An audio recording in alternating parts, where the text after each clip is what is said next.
Magandang araw po mga kapatid. This is Sis Yai of Tribes Qatar. And for our daily devotion, our text for today can be found in Psalms chapter 31 verse 24. It says here, "Be of good courage, and he shall strengthen your heart, all you who hope in the Lord."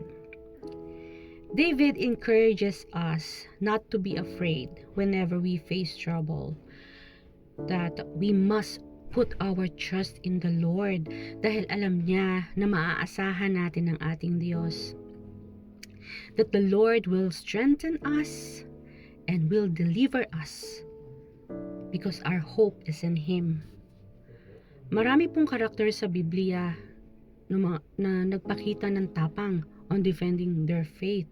Kagaya po ni Queen Esther, nung time na kailangan niyang harapin ang hari para sa kapakanan ng mga Hudyo ng mga panahon na yon dahil sa mga masamang tangka sa kanila.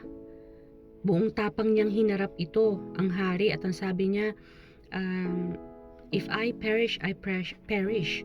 So kahit nakasalalay ang kanyang buhay, hindi niya yun kinatakutan.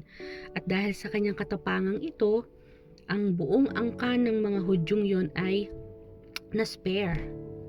Si King David, nung time na hinarap niya, buong tapang niyang hinarap si Goliath, kahit malahigante ang taong nasa harap niya, hindi niya yun kinatakutan kasi nilalait ni Goliath ang mga Israelites at ang Diyos, si Yahweh. At dahil sa pananampalataya ni David sa ating Diyos, hinarap niya ng buong tapang si Goliath at napatay nga niya ito. At dahil doon, nanalo sila laban sa kanilang mga kalaban. Even si Noah nung time na ginagawa niya yung barko, lahat ng tao sa paligid niya nagtatawa sa kanya kasi nung time na yun wala pang ulan. So nagtataka sila bakit gumagawa ng barko, pero hindi niya yung pinansin. Bagkus ang kanyang pananampalataya kay Yahweh ang nanaig sa kanya. Buong tapang niyang hinarap ang kahihiyan, pagtawanan siya. Hindi niya yun alintana. At ano naging nangyari sa kanya? Sa kanya, ang buong sambahayan lang niya ang naligtas, at from them, nagsimula ang bagong salinlahi. So sa panahon po ngayon mga kapatid, paano natin may pakikita ang ating tapang sa ating pong pananampalataya? Do we have the courage to defend our faith in times where our faith are being challenged? Do we fear cancel culture?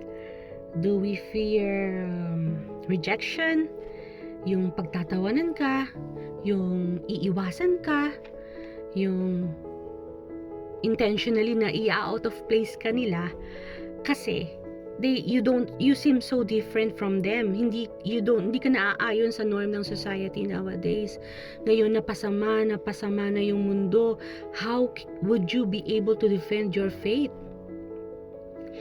Kagaya ni David, yung feeling mo, ang kaharap mo mas mataas sa'yo, mas matalino sa'yo, mas maganda sa'yo, mas gwapo sa'yo, mas mataas ang pinag-aralan sa'yo, na kapag nilalait nila yung pananampalataya mo bilang Christian, pinagtatawanan ka, how can you defend your faith?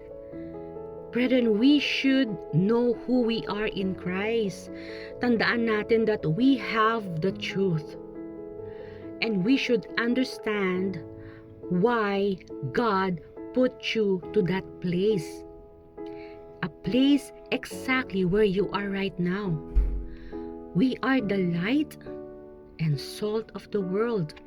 We should defend our faith by our testimonies, by our good deeds that will glorify the Lord. We should be of courage to make a difference and influence others to follow Jesus.